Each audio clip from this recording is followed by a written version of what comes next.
Hello! Aujourd'hui je vais consacrer cette première vidéo capsule à Naruto. Il fait partie des mangas les plus vendus en France. C'est un très bon shonen écrit et dessiné par Masashi Kishimoto. Le manga a commencé fin 1999 et s'est terminé il y a pas si longtemps, en novembre 2014. Naruto fait au total 72 tomes. Dans cette vidéo je vais pas vous parler du manga puisque je l'ai pas lu en entier, mais je vais plutôt vous parler de l'anime. Alors l'anime est décomposé en deux parties. On a d'abord Naruto qui fait 220 épisodes et qui retrace en fait les aventures donc du protagoniste quand il était jeune. Puis on a Naruto Shippuden qui n'est toujours pas terminé et qui fait plus de 485 épisodes à l'heure où je vous parle. Et dans cette seconde partie on suit Naruto qui a donc grandi et mûri. En termes de nombre d'épisodes, c'est clair que c'est pas aussi conséquent que One Piece, mais 700 épisodes de 23 minutes ça fait quand même pas mal de temps de visionnage. Je ne sais même pas si j'ai besoin de vous faire un résumé tellement il est connu, mais pour ceux qui n'en ont jamais entendu parler, pour être bref et sans ne rien spoiler, on est dans un monde fantastique de ninja où on suit plus précisément les aventures du dans le village caché de Konoha. On suit donc ses aventures depuis qu'il est enfant vers l'âge de 6-7 ans jusqu'à l'âge adulte, donc des Naruto au Naruto Shippuden, voire Boruto. En fait, ce que j'ai adoré dans Naruto, c'est vraiment l'univers, l'histoire, les personnages et la musique. Surtout la musique. Tout simplement, les émotions que te transmettent cet animé sont tellement forts et puissants que c'est impossible qu'ils te laissent indifférent. Il y a de la comédie, des scènes de combat stylées, des discours puissants à mort et aussi des scènes qui vont te faire carrément pleurer. Et bien ici, dans plein d'épisodes, j'avais les larmes aux yeux et carrément une sorte de boule au ventre tellement j'étais à fond dedans. Les épisodes sont pas forcément tristes, c'est juste que l'émotion est tellement intense que forcément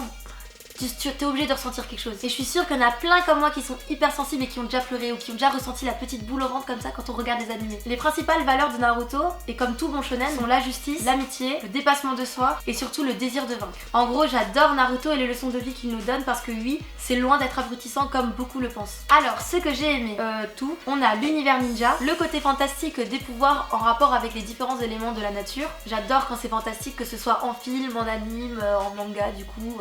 Voilà. Dans Naruto, il y a aussi énormément de personnages et en fait, ils ont tous leur propre personnalité, leur propre histoire. Comme je l'avais dit un peu plus tôt, l'OST est juste ouf. Vraiment, je conseille à tous ceux qui adorent écouter des musiques instrumentales et même d'autres OST d'animé d'aller écouter l'OST de Naruto, c'est de la bombe. C'est de la bombe. Les seiyuu aussi sont vraiment bien. J'ai jamais eu de gêne entre la voix d'un personnage et donc son personnage. Ce que j'aime aussi, c'est vraiment donc les émotions que dégage de l'anime. On a donc la tristesse, la joie, la rage, l'empathie, le désir de se battre. Autre point qui pour moi fait vraiment toute la puissance de l'anime, c'est donc la morale que dégage Naruto. On nous apprend vraiment à avancer dans la vie, travailler, persévérer, ne pas rester sur ses acquis. Et c'est pour moi des notions hyper importantes dans la vie de tous les jours. Et donc le dernier point que j'ai aimé dans Naruto, c'est vraiment donc les dessins. Les dessins sont loin d'être dégueux, c'est même visuellement beau. Et les scènes de combat sont vraiment bien faites. Et donc ce que je n'ai pas aimé, les HS, il y en a trop. Il y en a tellement que c'est à cause de ça que j'ai dû lâcher l'anime à plusieurs reprises. Il y a les flashbacks aussi, les flashbacks qui deviennent insupportables et ça te bouffe toute la durée de l'épisode. Au final, sur les 23 minutes de l'épisode, tu enlèves déjà 3-4 minutes du générique et du NT. Et hop, tu as au moins une dizaine de minutes juste pour le flashback. Donc toi t'es là à la fin de ton épisode comme un con parce que ça fait une semaine que tu attends la sortie de ton épisode et pourquoi même pas 5 minutes de scène stylée. Et bien sûr à la fin il te laisse le petit suspense de bâtard qui va trop te faire rager. Bref, c'est juste pour ça que j'ai arrêté de regarder comme ça, j'attends que les épisodes sortent pour tous les one-shotter d'un coup sans être frustré. Mais ces points négatifs ne changent pas le fait que Naruto c'est de la bombe et qu'il fait partie des meilleurs animés que j'ai pu voir.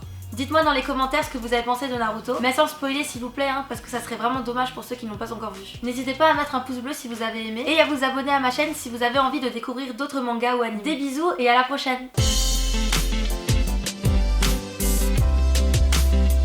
Patient, t'en penses quoi? Tu la merde? Ça va, c'est cool. Ça va, c'est cool.